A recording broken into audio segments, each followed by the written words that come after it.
Convene for the 5 p.m. council meeting at 5:50. Good evening. This meeting is being streamed live on YouTube in both English and Spanish with captions. The captions are AI generated and could contain errors. Councilmember Kaplan? Here. Member Dickinson? Here. Vice Mayor Talamantes? Here. Member Pluckybaum? Here. Member Maple? Here.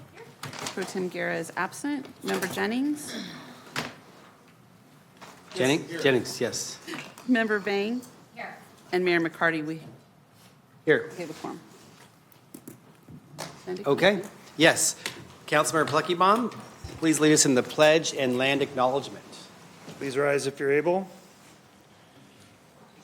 To the original people of this land, the Nisenan people, the Southern Maidu, Valley and Plains, Miwok, Patwin-Wintu peoples, and the people of the Wilton Rancheria, Sacramento's only federally recognized tribe.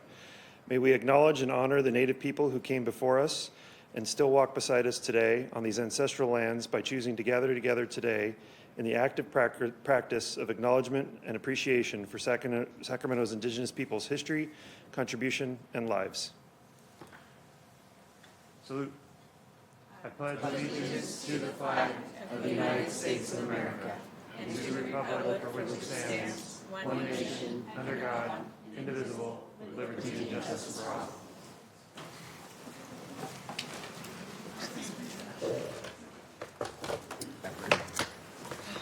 Tonight we have two special presentations, with the first being presented by Vice Mayor Talamantes and Councilmember Pluckybaum for Disability Pride Month.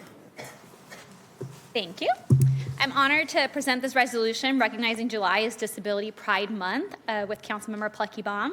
With over 7 million residents with disabilities, this resolution extends the recognition of the Americans with Disabilities Act, empowering every individual in the city of Sacramento to participate in education, healthcare, equitable housing, and overall civil life. This is an opportunity to not only celebrate, but continue the work the city of Sacramento has done to break the barriers in our residents' daily lives and remind them that the work is still progressing. Today, we celebrate the invaluable contributions of people with disabilities, and we recommit ourselves to creating a Sacramento where everyone is treated with dignity and respect. I know I've had the pleasure of working with Best Buddies, Pride Industries, and other organizations who support empowerment and employment of people with disabilities. Thank you to all the commissioners on all their work that they have done to advance the parking at the Golden One Center to make sure that we have good drop-offs, and for all the work that they've done to bring us this far. So if I could pass it on to my colleague, Councilmember Pluckybaum, and then we'll have our guests come up to the podium. Thank you, Councilmember or Vice Mayor. I want to recognize Brandy and Sherry in the audience. We'll call you up in just a second. But first, I want to read just a couple of the sections of this resolution.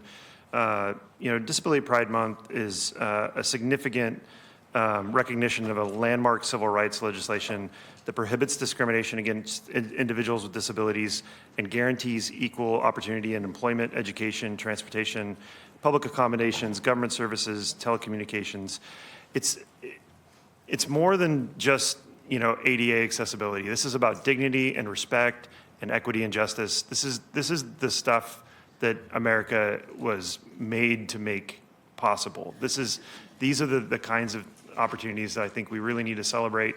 And while there is more work to do, and no doubt there are many injustices and inequities that we still need to address, the overall arc here is good. We are moving in the right direction, and the city of Sacramento is committed to making sure that there are greater opportunities and justice and equity in all of these spaces for people of all abilities. So I'm super honored to be a part of this recognition of the Disability Pride Month. All right, and if we can have Brandy from Executive Director from California Foundation for Independent Living Centers, and Sherry, Executive Director of Society for the Blind, come up.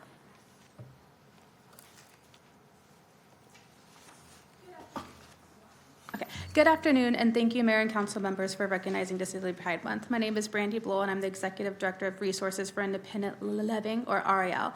I am a white woman with red hair, and I live with multiple disabilities, including a speech disability. I am honored to be here today because Disability Pride Month is about more than celebration. It is about visibility, acceptance, and action. Disability does not discriminate. At some point in life, disability will touch every single person in this room, whether through ourselves, a parent, a child, a sibling, or a friend. Disability is not a bad word. It is part of the human experience, and it deserves to be recognized, respected, and celebrated. Growing up in a small town, disability was rarely talked about. It wasn't until I began my internship at REL that I realized I was a person with multiple significant disabilities, and that there was nothing wrong with that. That realization changed my life and gave me a career. Yet, people with disabilities continue to face significant barriers. More than 1 in 4 American adults has a disability, and people with disabilities experience much higher rates of unemployment and homelessness, not because of disability itself, but because of barriers that we have the power to remove. As our city makes decisions about housing, transportation, parks, emergency preparedness, employment, and community programs, I ask that people with disabilities always have a seat at the table. In the independent living movement, we have a saying, "Nothing about us without us." This statement should guide every conversation. The ADA is the floor, but we should do more. Thank you again for recognizing Disability Pride Month. I hope this resolution is more of a proclamation, and I hope it is the beginning of making Sacramento the most accessible and inclusive place it can be. Thank you.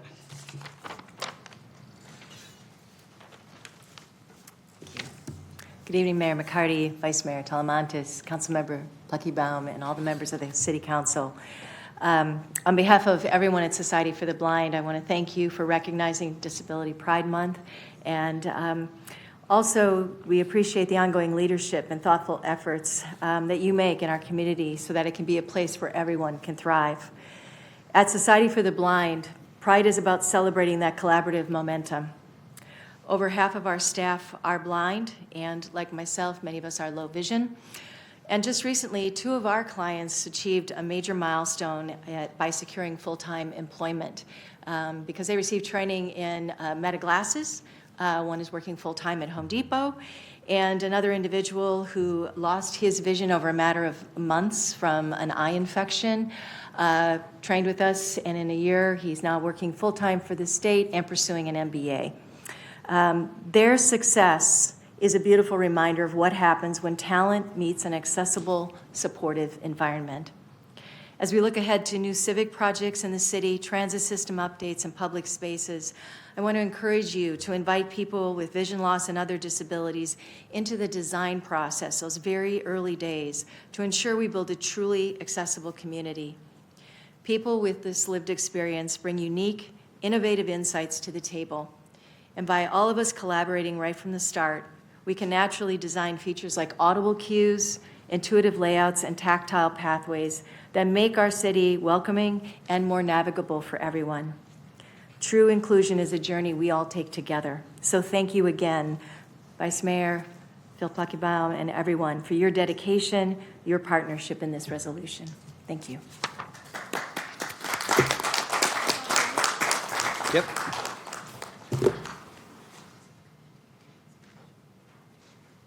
If you'll join us up front, we'll take a picture.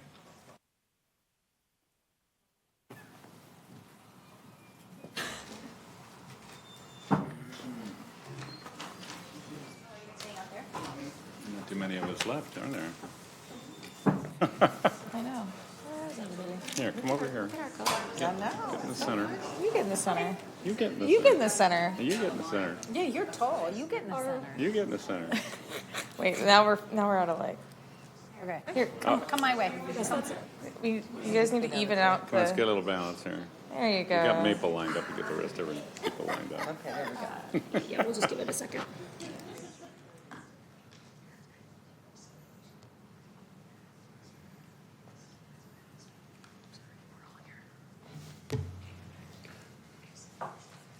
Hey, Thank you. share the sign. You're the center of our team. Oh, Is that what you played in basketball? Yeah. Yeah. See, I knew it.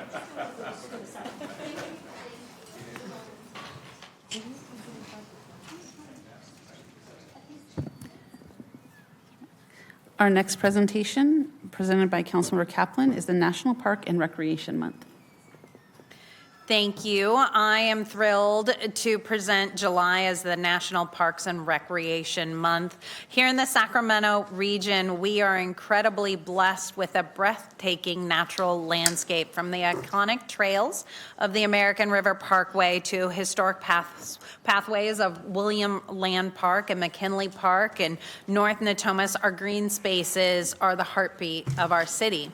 First and foremost, parks are really the heartbeat of our neighbors and our families. They are the places where children potentially take their first bike ride, where families gather for weekends, picnics, where neighbors connect, laugh, and build lasting memories. In an increasing digital world, these green havens are a vital space to unplug, slow down, and spend quality time with one another. They offer accessible, inclusive spaces for all ages, all abilities to play, relax, and improve their mental well-being. In fact, through the city's forward-thinking Parks Plan 2040, Sacramento is actively working to ensure that every single neighborhood from North Natomas, Del Paso, South Sacramento, and the entire inclusive city has equitable access to safe, vibrant, and welcoming recreational spaces. But the impacts of our parks goes beyond recreation. Our parks are truly the guardian of our local environment. Our parks and public lands act as natural lungs, filtering our air, protecting our local watershed, and providing essential protected habitats for wildlife. They are the living classrooms where both children and adults can learn about conservation, sustainability, and the delicate balance of the ecosystems that sustain us. Equally important is the incredible impact our parks have on the local environment. We are, I know, I'm just going to say it, we are the city of trees. We have Sacramento's urban canopy is a vital environmental asset, and one that we must protect and invest in. But really, none of this happens by accident. This month, we also want to honor our parks rangers, our maintenance crew, our recreational professionals, our young adults that work in the summer to keep our aquatic centers open, and everyone that works tirelessly to keep these spaces clean, safe, and beautiful for all of us. It takes the collective we. So as we celebrate this month, I want to encourage all of us to step outside, explore our trails, hit one of our 243 parks we have in the city, breathe in the fresh air that they give us, and take a moment to appreciate the incredible environment that we have in the city of Sacramento, surrounded by these two rivers. So let us commit to protecting and cherishing these irreplaceable treasures for ourselves and for generations to come. So I'd like to invite Director Jackie Beecham up to say a couple of remarks and give specifics about what makes even the city of Sacramento and our youth and parks engagement department that much more special. Thank you, Councilmember. I don't know if I can top that. That was beautiful. I'm Jackie Beecham. I'm the Director of the Youth Parks and Community Enrichment Department. Good evening, Mayor and Council. Thank you for having us. July is Parks and Recreation Month, and this is, in addition to recognizing our beautiful Parks and Recreation system, also a great chance to recognize the impact that Parks and Recreation have in our community and the people behind it all. Here in Sacramento, that work is happening every day through our Youth Parks and Community Enrichment Department. YPC has just over 1,000 employees that care for our 243 parks that span over 4,000 acres across the city. We have 17 aquatics facilities and 15 community centers, along with dozens of programs and services that reach residents all across our city. A lot of this work happens, as you know, quietly, behind the scenes, early mornings, in the evenings. Right now, that's where many of our staff are, on the weekends, and often without us realizing that it's even happening. So this month is a chance for us to really shine some light on the staff who make our parks and programs possible. This year, the theme for Parks and Recreation Month is the power of, and that is really easy to see across YPC. The power of play through our youth and adult sports programs and facilities, our Summer Oasis Camp that's happening in our parks right now, our after-school programs, the 4th Hour program, our over 100,000 visitors that we serve in our recreation swim program across our swimming pools and our aquatics programs, the power of nature, like we heard from Councilmember Kaplan, in our parks and our open spaces and our trails that our residents are using every single day that are supported by our park maintenance staff and our park rangers. We also have the power of community and belonging in our parks and our community center events. Many of you probably saw Matt, who you see almost every weekend out supporting many of our special events happening in our parks. And programs like Triple R, providing respite for caregivers and family members, Heart Senior Center, our L&L program, Summer at City Hall, who you will be hearing from next week at Council, providing opportunities and supporting residents of all ages. So this month, not just this month, but every month and every day, we want to say thank you to all of our YPC staff, full-time, part-time, seasonal, and of course our volunteers, who we could not do this work without, for bringing the power of Parks and Recreation to life in Sacramento every day. Thank you, Councilwoman. Thank you, Vice Mayor, Mayor, and to the rest of Council for acknowledging this work and recognizing the essential role that Parks and Recreation play here in our city. Thank you. Thank you, Jackie. I'd like to call Parks. I see some of your, everybody who few. works every day in our YPC. Come on, YPC, we're coming down. We're taking a picture.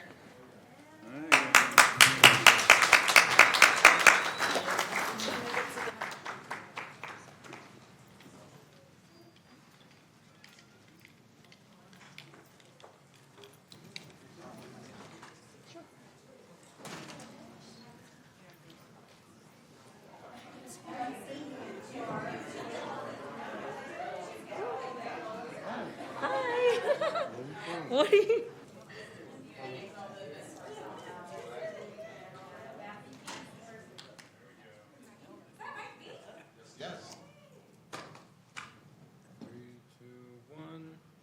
Sorry, we're all just doing this all the time. It's okay.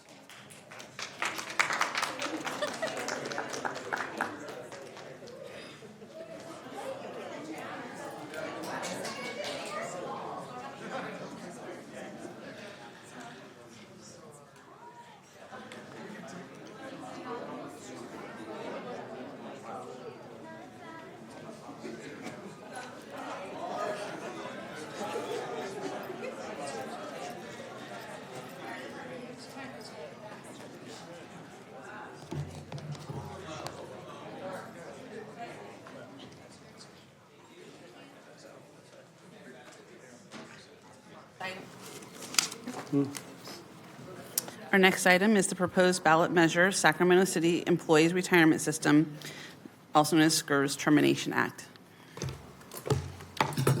Good evening, Mayor and council members. Matt Riak from the City Attorney's Office, and with me is Mr. Colville from the City Treasurer's Office. Presented for your consideration today is a proposed ballot measure to be put on the November 2026 ballot.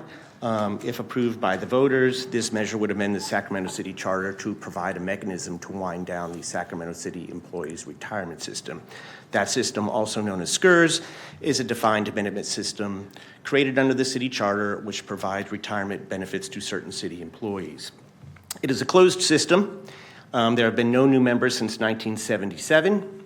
The system's actuary indicates that there are sufficient assets, for all the benefits due under the system, there's every dollar of benefits due under the system, there's approximately $1.10 of assets available for payment. As the member, surviving spouse, and other beneficiary populations continue to decline, the system may continue to grow to have assets that are far in excess of what is necessary to pay all accrued benefits. The city charter currently has no mechanism to wind down the system or to deal with any potential surplus funds. The proposed ballot measure that is before you tonight to be placed on the November ballot provides such a mechanism. If you have additional questions about the details of how that works, Mr. Colville and I are here to answer your questions. Thank you. Thank you. Mr. Colville? Mr. Mayor? Did you want to present or just here for technical? I think Matt did a great job. Okay. Excellent. I defer to him. Okay, excellent. Speak to my attorney. Yeah, we'll certainly come back to you with our questions.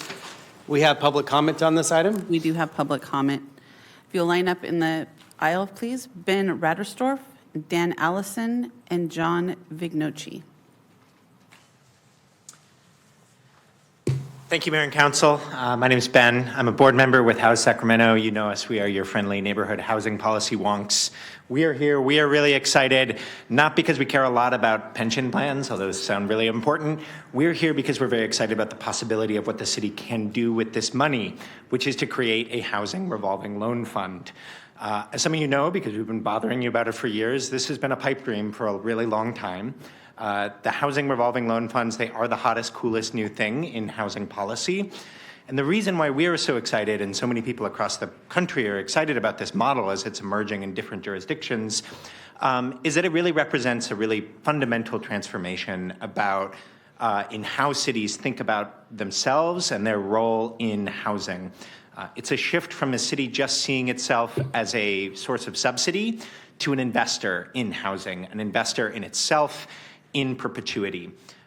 If you all vote yes tonight and the voters advance the ballot measure in November, it means that we will create a housing loan fund, a revolving loan fund that will be infinitely scalable. It's a sort of, the idea is instead of just using the funds one time for specific subsidy, with the revolving function of the loans, it means that we can get that money back and loan it again and again and again.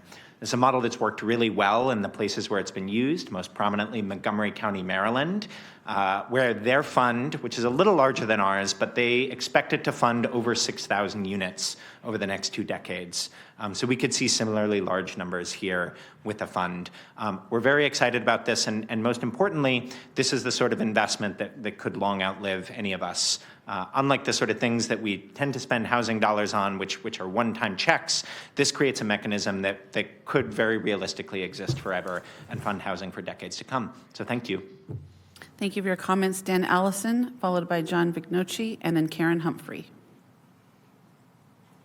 Good evening, council members. Dan Allison, District 4. I am in support of the ballot measure and particularly the follow-on, which is the seeding of a housing revolving fund.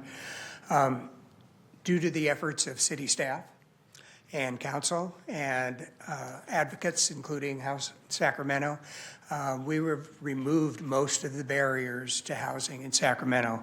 And Sacramento is a leading city in that sense. Now the issue is financing. City doesn't build housing, developers build housing, and the more we can do to support them in building that housing, the better off the entire city is. So I support this whole process. Thank you. Thank you, John Vignoci, followed by Karen Humphrey, and then Chris Valencia. Is John here? No? You're not John? Okay, Karen Humphrey. Chris Valencia. Is it Chris? Is it Chris?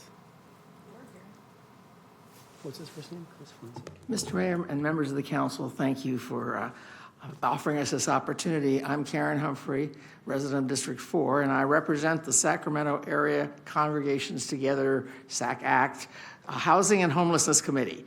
I'd planned to speak after my colleague, who will speak soon, Mr. Lamas from Sacramento Housing Alliance. We are in alignment on this. I love your new system for signing in, but we'll have to see if it can be tweaked in the future. We're in complete agreement on this. We support the proposal. It's very good to have creative ways to appreciate or to expand the possibility of supporting housing. And the revolving fund is, as the gentleman before me said, a very good way to do it. We have a couple of qualifications in our support, though.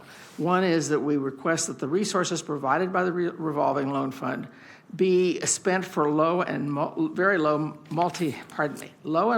income multifamily housing. That's where the greatest need exists as your housing plan shows, so our housing element shows. So it is offering a restriction, a limitation to that would be very desirable in making these funds usable, because they're not going to be able to serve all the needs of housing. Secondly, we ask that when the actual loan fund is set up and the program is implemented, that you include stakeholders in a discussion to help address specific issues and make it as effective a program as you possibly can, and that we all have a chance to have a little bit more say. I don't know there's any way to change the language in the ballot at the moment to accomplish that, but I wanted to be on the record as saying that priorities for the use of this money and collaboration and its use will be extremely important to its success. So I thank you very much for considering this and appreciate your looking at this particular measure. Thank you for your comments. Chris Valencia, followed by Michael Turgeon and Connor Finney. Good evening, Mr. Mayor and members of the City Council. My name is Chris Valencia, and I'm here on behalf of the North State Building Industry Association and its over 500 members building homes right here in Sacramento. We are in support and urge you to pass this onto the ballot. We believe that a revolving loan fund will be just one more tool in the tool belt that this council has crafted to help increase housing supply here in Sacramento. Upon it hopefully passing at the ballot box, we look forward to working with you to craft whatever policy that does come out of this so that we can ensure that this city continues to address the housing needs that it has. And our members who will be building these houses also look forward to working with you as well. Thank you so much. Thank you. Thank you, Michael Turgeon, followed by Connor Finney and Dov Caden. Michael Turgeon, also here from House Sacramento, also here to echo very enthusiastic support for the draft ballot measure before you today. Really want to applaud the creative problem solving and thinking outside the box, right, of figuring out what levers we still can pull as a city to help build more housing, help build more affordable housing, and how to stretch our public dollars and put them to the best use.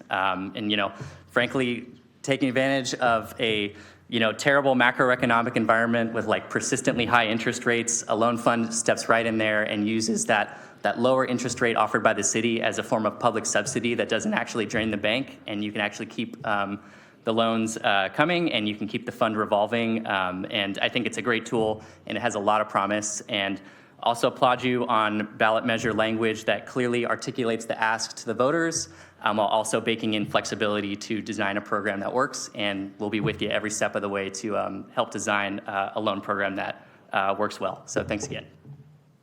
Thank you for your comment. Connor Finney, followed by Dov Caden.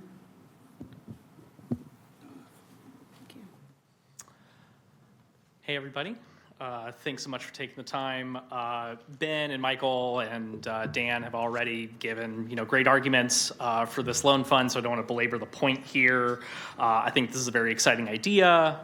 Montgomery County, Maryland is not the only place that have implemented this. Indianapolis, Atlanta, to name others, are also getting in on this idea, are already building projects. So this is a great example of just learning best practices from other cities. So thank you for keeping an eye on what's working other places. I just want to say that, something I really appreciate about this council is how consistently you're interested in pursuing solutions that we know work and we have seen work other places. Between the general plan update, between missing middle, transit-oriented development, you've all been very innovative, and we are seeing the benefits of this. I would consider myself a beneficiary. Me and my partner actually moved in together last month. We secured a 2-bedroom apartment in a building that was built within the last 5 years for $1,800 a month. That is affordable for families between 60 to 80% AMI. Rents are down for about 4 straight years now. I think that this ballot measure has the opportunity to keep it going. We can get rents down further. Thank you for all your work on this issue. Thank you. Connor Finney, followed by Dov Caden and Julio Lamas. Yeah, good evening, Mayor and council members. My name is Dov Caden. I serve as the Vice Chair of the Planning and Design Commission. I'm here tonight just in my personal capacity to support kind of moving this charter amendment forward to the voters.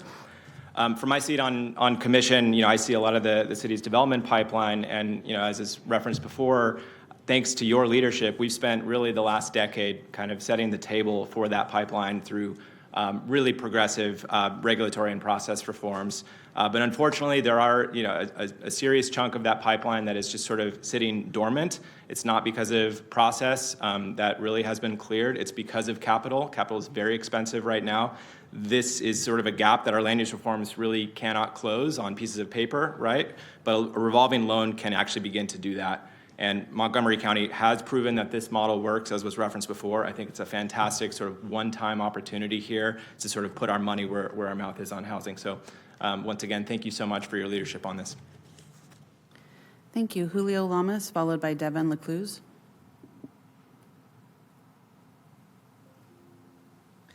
Good evening, Mayor, council members. My name is Julio Lamas. I'm the Executive Director of the Sacramento Housing Alliance, and I'm speaking in support of the proposal to create an affordable housing loan fund using any surplus SCRS funds that may remain after all retirement benefits have been fully obligated and met. We appreciate the city's creativity in exploring new ways to address the housing crisis. As we all know, housing cost continues to rise, and too many low-income families, seniors, and individuals are struggling to find homes they can afford. At the same time, affordable housing developments are becoming more difficult to build because rising costs and financing gaps. That's why we see this proposal as a promising opportunity. If surplus SCRS funds become available, we believe they should be invested in creating more affordable housing opportunities for Sacramento residents, especially those with the greatest needs. As the city moves forward, we have 3 recommendations. First, make sure the fund is focused on serving low-income, very low-income households, particularly those earning 80% of the area median income and below, by adding specific language in the ballot measure to specifically address that. Secondly, we would urge the city to commit to engaging stakeholders such as affordable housing organizations, developers, community members in designing the program so that it works effectively once we get to that point.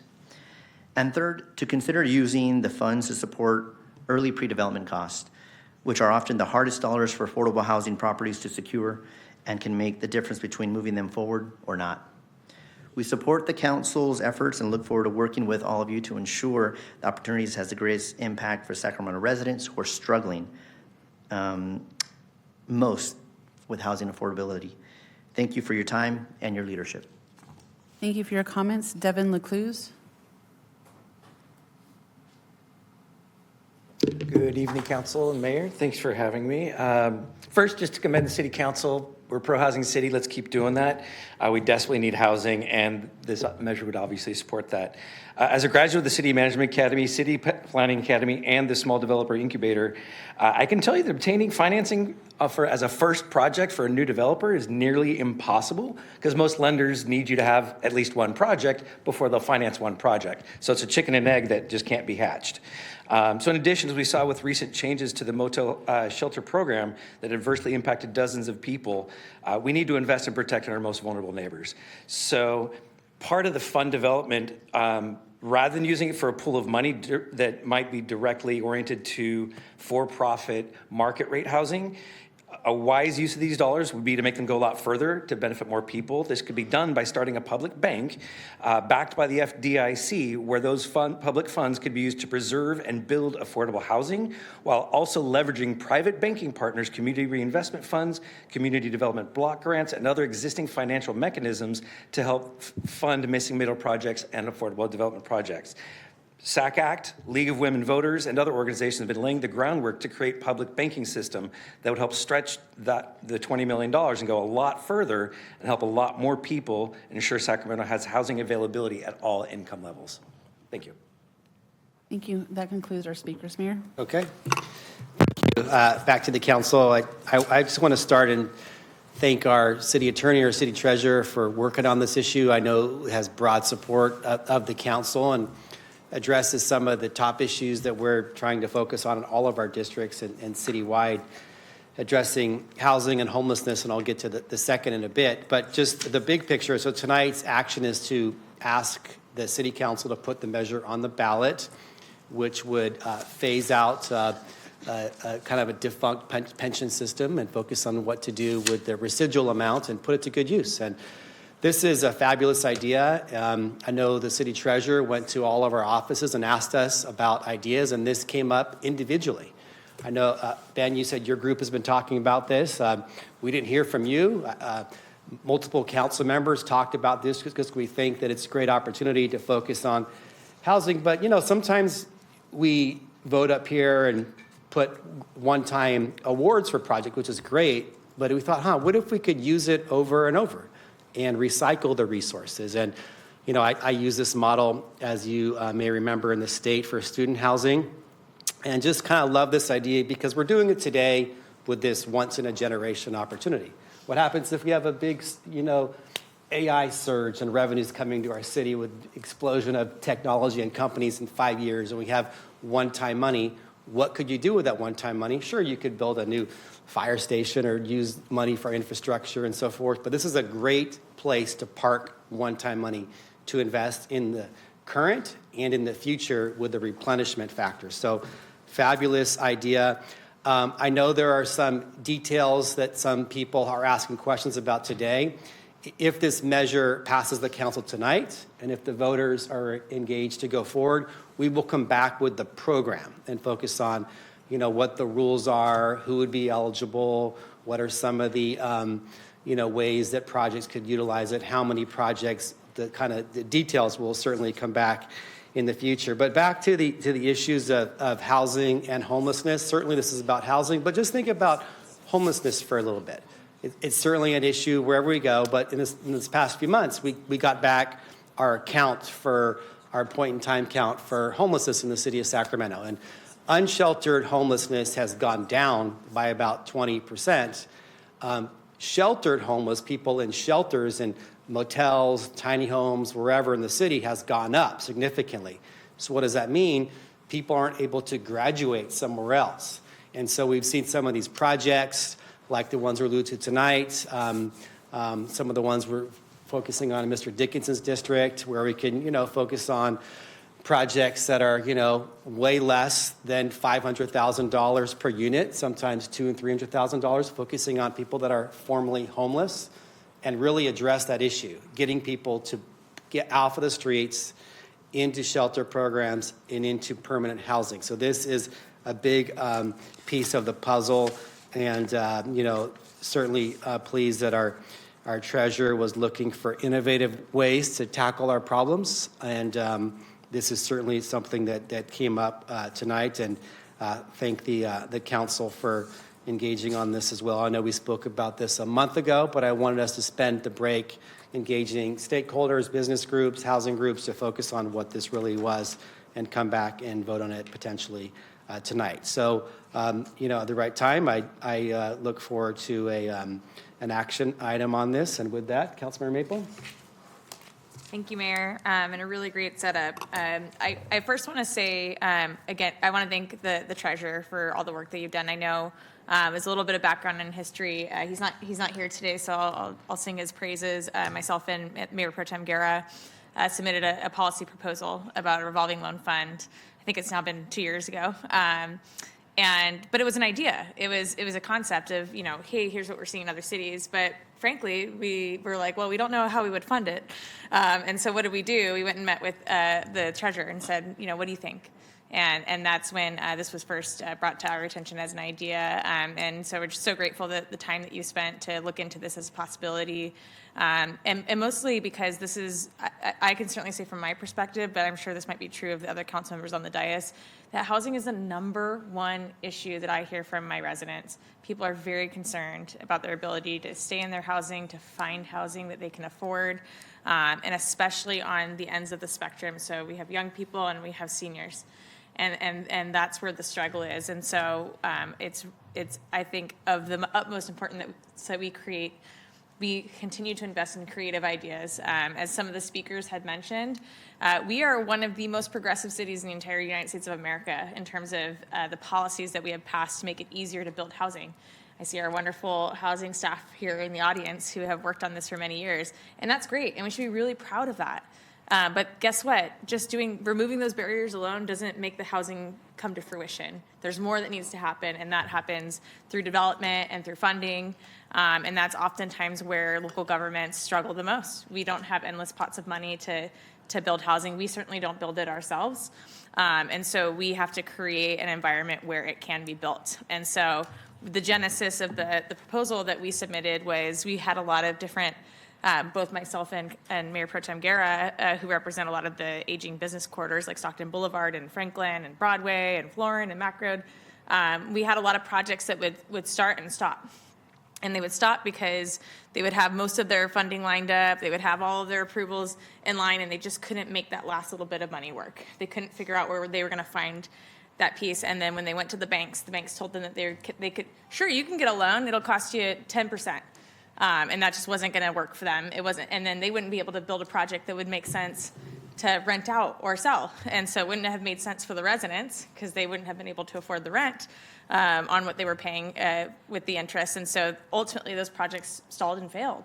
And those were all missed opportunities of housing in communities where we really desperately need it.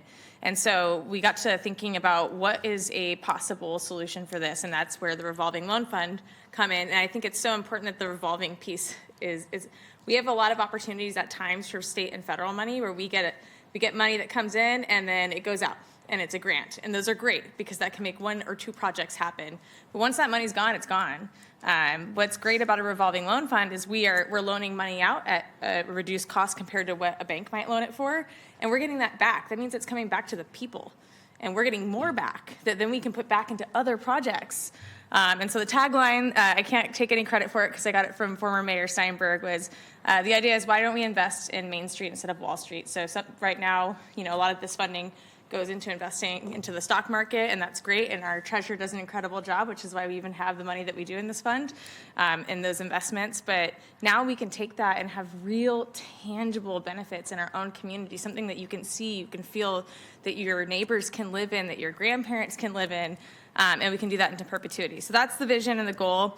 I do hear some of the speakers and agree that the devil's in the details.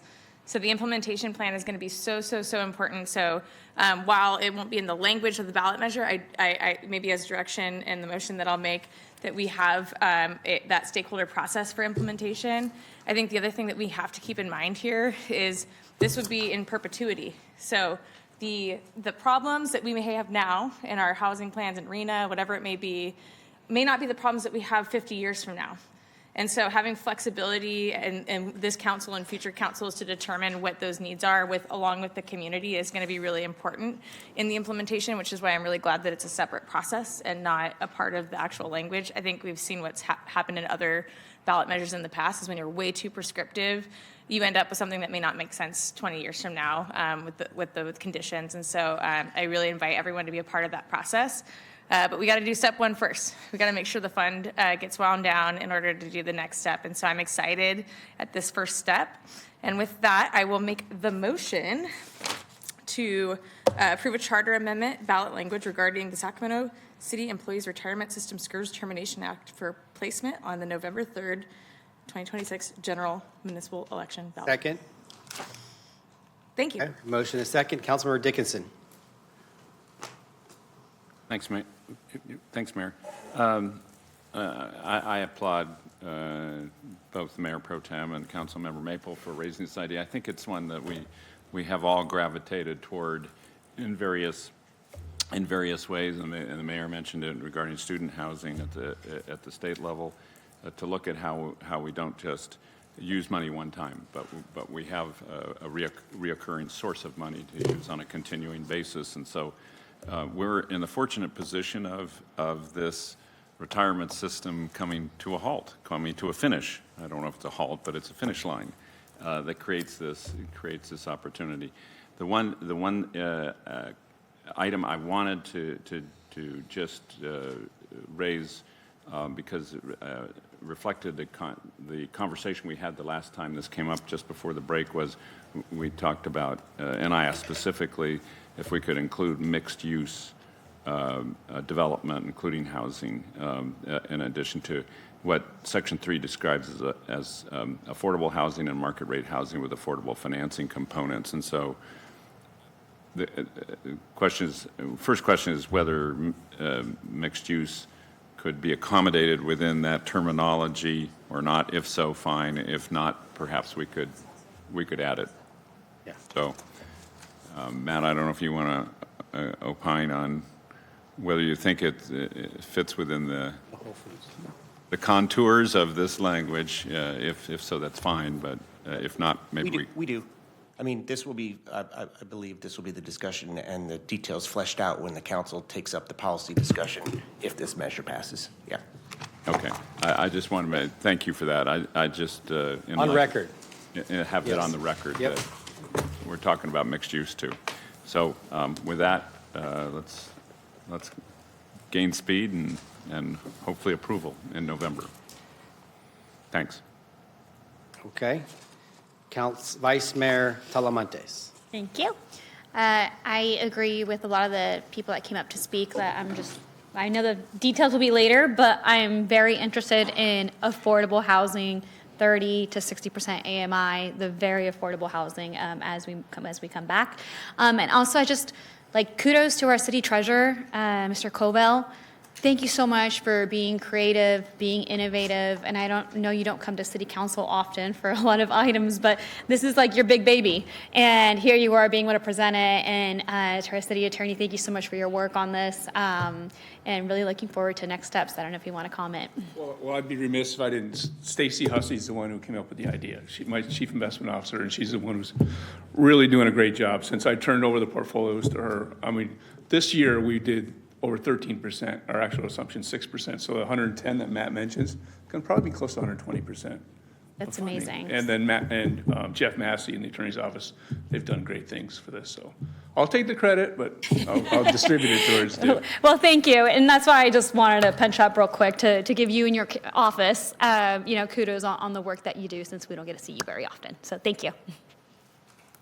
By design. Okay, thank you. We do have a motion and a second. All those in favor, please say aye. Aye. Any noes or abstentions? Hearing none. Item passes 8-0. So now that this item passes, that 2 and 3 will be eligible for consideration, of course, and we'll hear those together. City Attorney? Actually, it's me.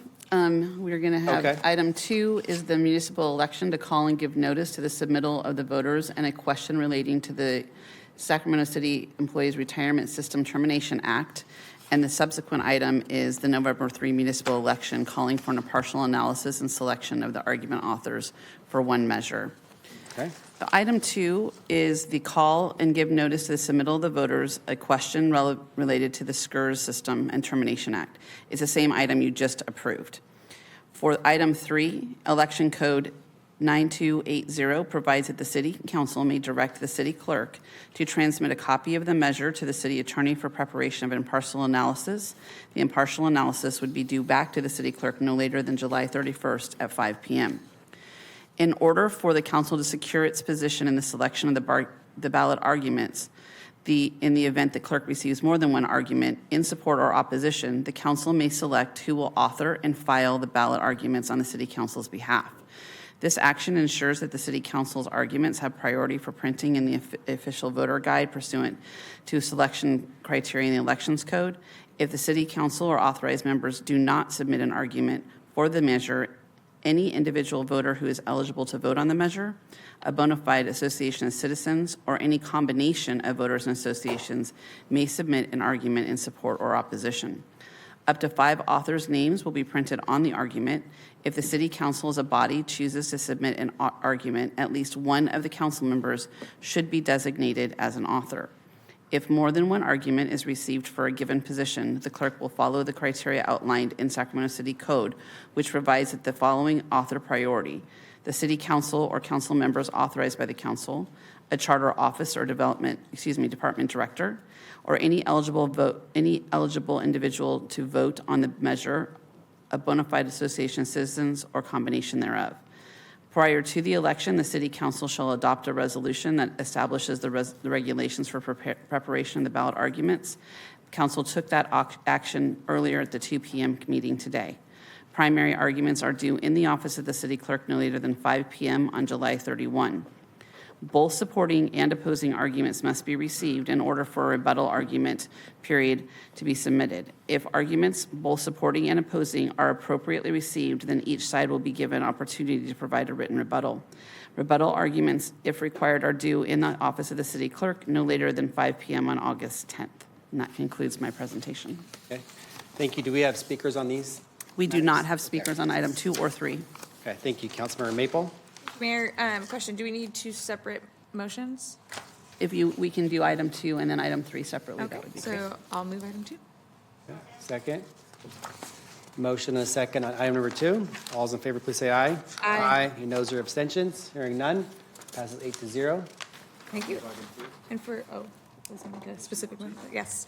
For item 3, and thank you for the background information on that. For that item, my motion would be to assign Mayor McCarty, Mayor Pro Tem Guerra, and myself to work on developing ballot statement language along with stakeholders. Okay. All right. We have a motion and a second. No speakers for that. All those in favor, please say aye. Aye. Aye. Any noes or abstentions? Hearing none. Item passes. Thank you. Thank you. everyone. Congratulations. Mayor, our next item is council comments, ideas, and questions. Okay. I have one. A suggestion. Is that allowed too? This is my first one, I think, as mayor of Sacramento. So all politics are local district issues. So over in, and I represent every district, of course. So in Mr. Pluckybaum's district, we have outstanding access to the American River Parkway and our bike trails and walking trails and so forth. And we have a new trail that's recently finished beyond River Park, the Two Rivers Trail, goes all the way to Sac State, and a new bike trail and bridge going over Business 80, as we see that's about to open officially, but it's already unofficially opened. There used to be an access gate through River Park through an old city utility easement. City has a gate there for the past several years. It's been closed, so as we've expanded these bike and pedestrian opportunities for Sacramento residents, we want to make sure they're available for everybody. So we want to focus on increasing access and opening up that gate over there in the River Park neighborhood. So I want to ask that the city staff work on that accordingly and make it happen. Thank you. Mayor, if I might, before we progress, when we made that motion, Councilor Maple, was that for the argument in favor or the argument against, just for the record? Okay. City Attorney, is that sufficient? Thank you.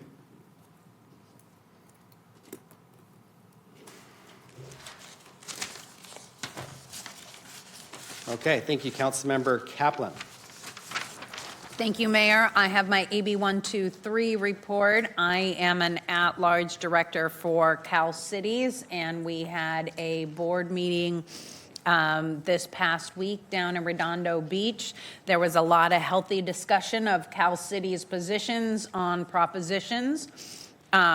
We voted to support Prop 1, which is the housing bond, no position on Prop 45, which is the CEQA reform. We were equally split, and Councilmember Maple, was it 43, the one that we voted no on for Prop 43, which would make it actually harder for local jurisdictions to put citizen initiatives on the ballot. They'd have to pass by 2/3. So think of your library bond, think of this. It would have to pass by 2/3 if Prop 43 passed.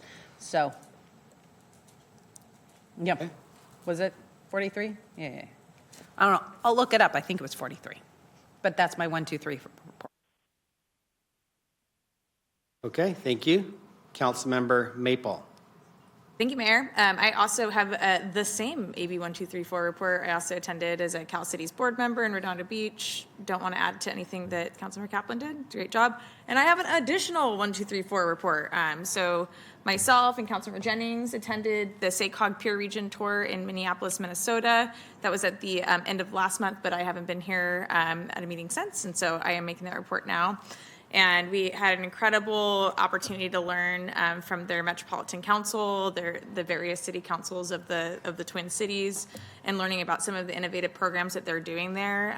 Everything from transportation solutions, things like bus-only highway shoulders, transit-oriented development, and many, many more. One of the things that I was most interested in, as we've talked about doing vacant to vibrant, similar program in downtown, is they do something like that too.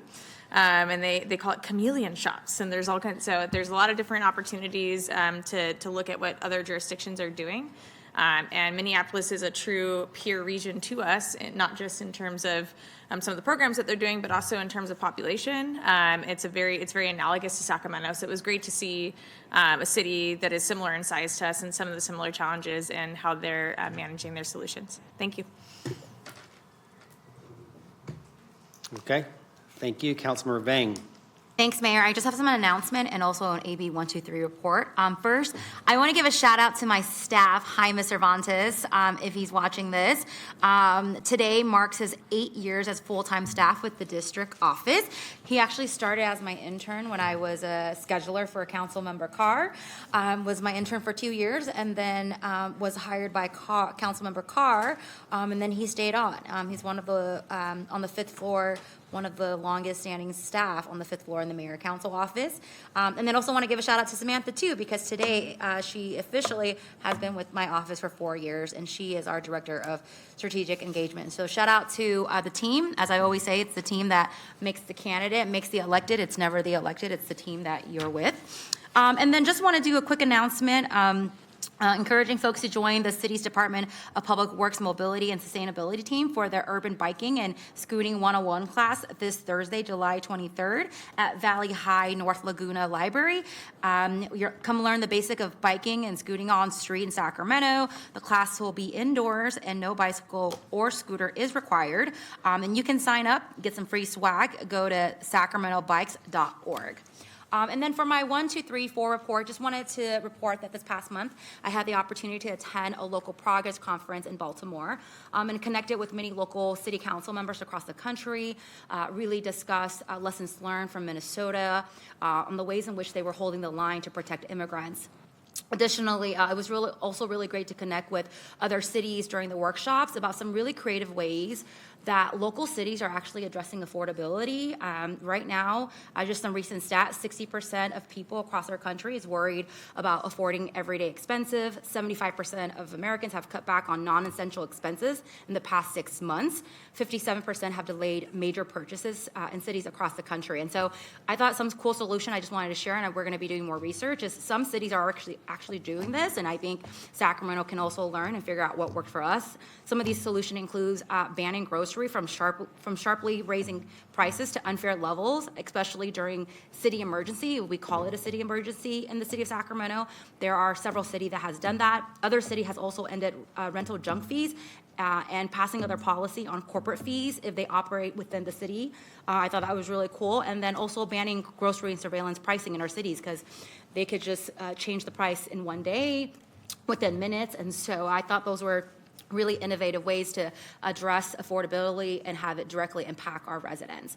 And then lastly, this past weekend, I had the opportunity to attend the AAPI Lead Summit this past weekend to represent the city of Sacramento as a proud, only Asian American elected on the city council. At the summit, we discussed and shared a lot of lessons learned around language access in local government, and also ways to safeguard AI in government.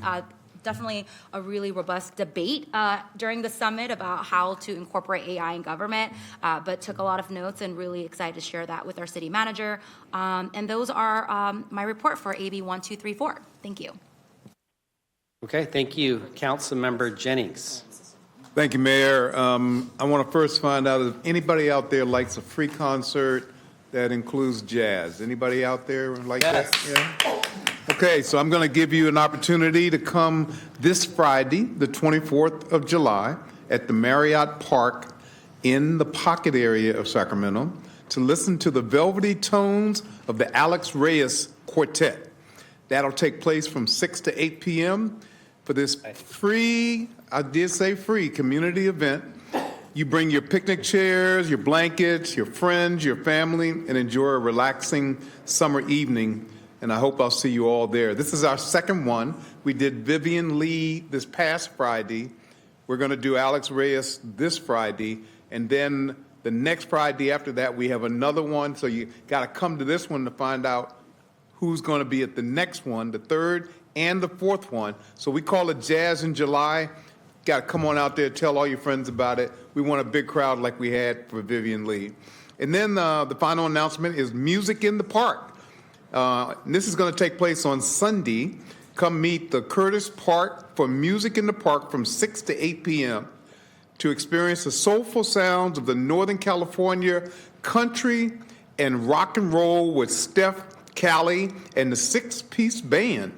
Enjoy food from a variety of delicious food trucks and from Sacto Mofo, and bring your lawn chairs and join your neighbors for another free and fun summer concert. This is a great way to get to meet your neighbors, talk to your people in your neighborhood that you don't see. They go in their house, they close their doors after work.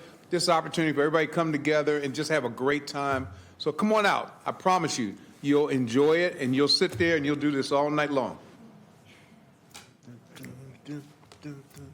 You with me? Yeah, I got you. There we go. All right. Yes, okay, public comment? Public comment, matters not on an agenda. If you would please line to the aisle. Karina Pullen, followed by John Vignoci and Marbella Sala.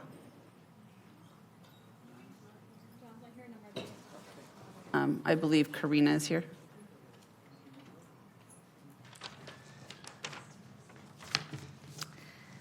Hi there. I'm proud to be a disabled woman standing in front of you tonight. I wasn't supposed to be here. I was going to be an opera singer, believe it or not. Now I have interpreters, so take that what you will. I was just a little girl who thought that her whole life would be measured in music, and then the seizures changed, and that changed everything, and the voice I thought I'd use my whole life was not the voice that would last. So I found another voice. I threw myself into research, into policy, and into disability justice, and I found a voice that could speak to you all today. I'm proud of that girl who kept going when the first voice broke. I'm also proud of the people who came before me, the ones who sued, who marched, who refused to accept the violations of their basic human rights. I'm standing on their shoulders. Every right I have, they fought for first. They were told to stay quiet and be grateful, and said no. They turned pain into policy and exclusion into a movement. That is what disability pride is. Not pride in spite of who we are, pride because of it. I am proud. I feel it tonight in this room with you recognizing Disability Pride Month, and I feel it every day. And even if you are not disabled, I want you to feel it too. Not just tonight. I want you to be proud of this community on other days, on the ordinary ones. And here's how you can. I submitted 2 written comments to you. I've submitted a lot of written comments to you, sorry. But they are not a complaint, believe it or not. They are a record of what this city has promised disabled Sacramentans and what it has actually done. Everything the applause tonight is supposed to represent is in those pages, and I ask you to read them. A proclamation is one day. What I put in front of you is the other 11 months, and it's waiting for you. So I'm proud of my community. I'm proud of you. Thank you for your comments. Your time's complete. Thank you. Thank you. Mary Tappel, followed by Sherry Martinez and Robert Copeland.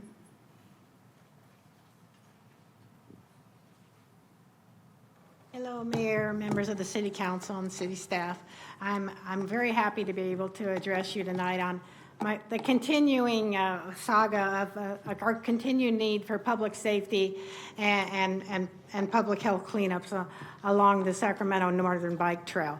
And although when I went out today in my vehicle to check to make sure I wasn't out of date, and I was delighted to see the police, and I know we are all on their job, and they have been very necessarily involved in cleaning up the bike trail, particularly the outlaw abuses that involved loaded weapons and so on in our all too recent past of 3 years ago now.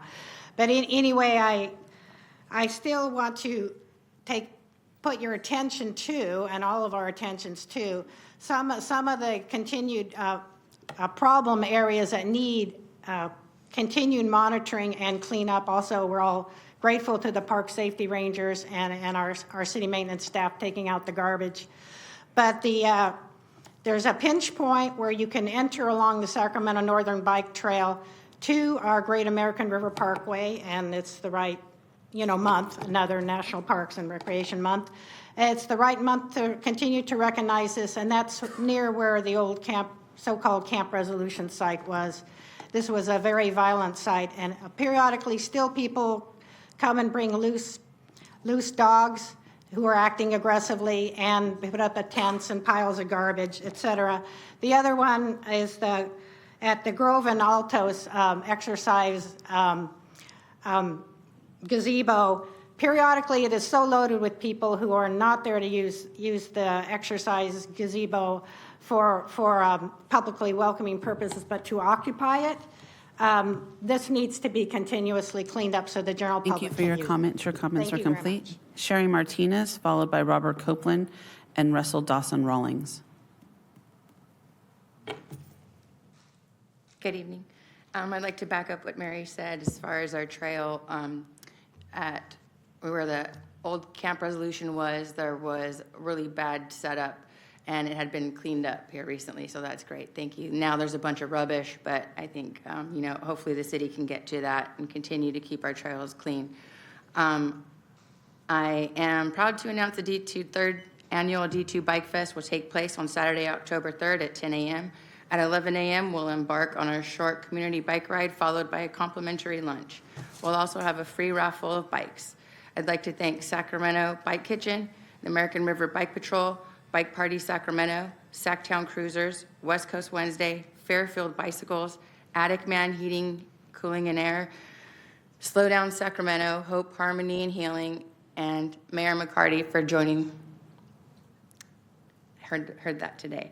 That was really great. This is a completely free event, so we rely on community service and collaboration. Congratulations to Mayor Kevin McCarty for earning a turnout jacket from the fire department. I'm pretty excited for you about that. And also the Tower Bridge. It's the first vertical lift bridge in California highway system. It's the most iconic and most photographed bridge in Sacramento. For the last 3 months, the Tower Bridge has been dim. Each side of the two towers usually have lights that showcase the beauty of the bridge, and only one of the 4 lights is working. Every Wednesday evening, the West Coast Wednesday cycling community gathers at the waterfront to enjoy the view of the old Sacramento has to offer. I'm pleased to see the wooden waterfront sign replaced. Let's keep the momentum going and restore our Tower Bridge to its full potential. Thank you. Thank you. Thank you. Robert Copeland, followed by Russell Dawson Rawlings.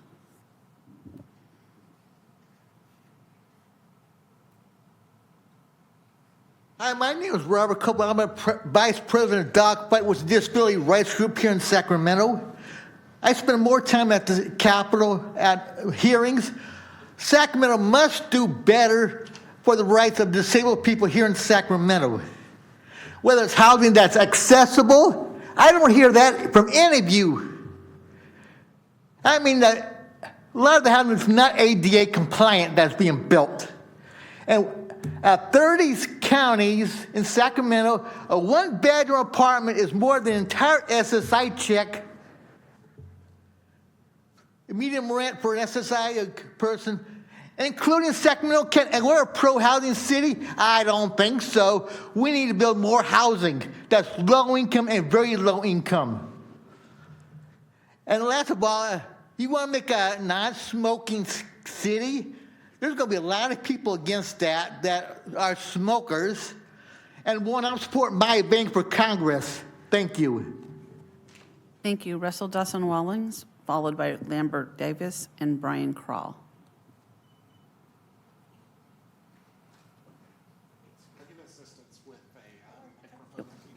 Sure, we're on our way.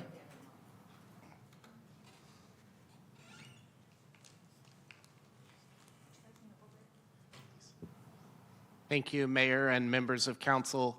It's really great to be here with you all this evening. I'm Russell Dawson Rawlings. I am a proud resident of District 4. And as you've heard from many folks this evening, Sacramento's disability community is large and vibrant. And I am super proud that we are finally acknowledging through resolution the presence of our community. As a former chair of the Disability Advisory Commission, I am aware of very severe problems that the commission, that's one of the longest standing commissions that the city's had going back to the passage of the ADA, it's always been backburnered. I recently met a commissioner who has yet to meet with any council members officially, including the PP&E process that I went through back, more than a decade ago when I was appointed to the council. So I would, I really understand, what disability pride means, but as you heard already, you don't get proud by just saying you are. You get proud by doing something. You get proud by practicing. There's a terrific poem. I recommend you look that up. You get proud by practicing. And I would just note that the city's budget cycle wraps up immediately prior to Disability Pride Month. Perhaps next year, we can ensure that more city services and a fully dedicated ADA coordinator is present in city staff going forward. Thank you. Thank you. Lambert Davis, followed by Brian Kroll.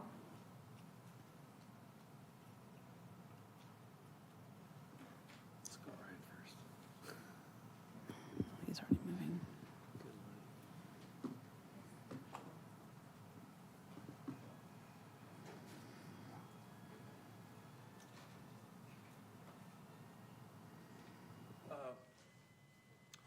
I was actually asleep, so thanks for waking me up. Oh, I love that. Thanks for being honest. I've been on a whirlwind tour. We were in Southern California for the weekend, and what an incredible time we did down there. I do want to emphasize to the city manager, there's a lot of good reports coming towards you from inside Sacramento. They're big fans of ours. And my suggestion, and the city attorney should be on top of that, it says city manager's report. It doesn't say just public comment. So you want to make sure you acknowledge that. It even said when I went to a lot of meetings that it just requires a brief report. It doesn't even have to be long. People who were here before you, they just ran roughshod over it until I put the pressure on them. Then they start making up all kinds of stuff. I'm reaching out to Mayor McCarty in a good way because I don't think you deserve to be maligned like you are verbally. In the past, they used to have people remove people like that. That sacrifices people like me who don't interrupt, and then I have to leave the rostrum. I have to leave here. So that should be handled a lot more professionally. I'm reaching out to Mr. Dickerson too, because the Sacramento Bee, as I said at 2 o'clock, I didn't even know about it till I got back. The Sacramento Bee has nominated our business for the best dessert and the best customer service. You can't put a dollar value on that kind of endorsement. Shout out to the Sacramento Bee. Thank you, Brian Kroll.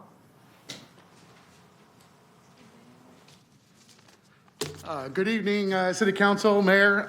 Can we all start off by giving ourselves just a big round of applause for doing the best job we can every day? Yeah, you guys do a fantastic job.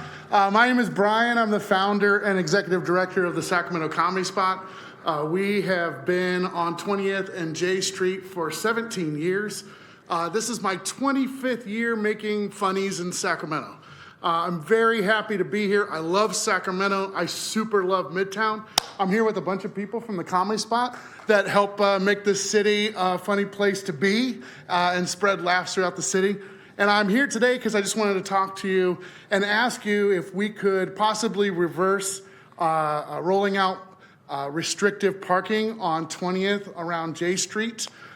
It's hurting business in that area, and I think that we would do well to reverse that and encourage people to come to Sacramento. I'll keep with my notes because I tend to go on tangents, but a parking citation is currently $77. That's a massive mistake for someone who comes down and wants to enjoy a comedy show or eat a dinner, and then they realize now they have a $77 ticket. It doesn't invest in Main Street, it divests in Main Street. It encourages people to stay away from Midtown. I would ask you to help us and other businesses in the area to reverse the parking restrictions between 6 and 10 p.m. Also, just so you know, I don't think there's adequate signage down there right now. Just this past Friday, there were 4 cars lined up that all had tickets. I don't think that they were all rolling the dice to see if they could get away with it. I think that they just didn't know they had to pay. And I don't think all 4 of those people will come back to Sacramento if they're from outside of Midtown. Anyway, thank you for your time. I really appreciate everything you do for Sacramento. Have a good day. Thank you. Thank you for your comment, Mayor. That concludes our public speaking. Okay, thank you. With that, we will adjourn.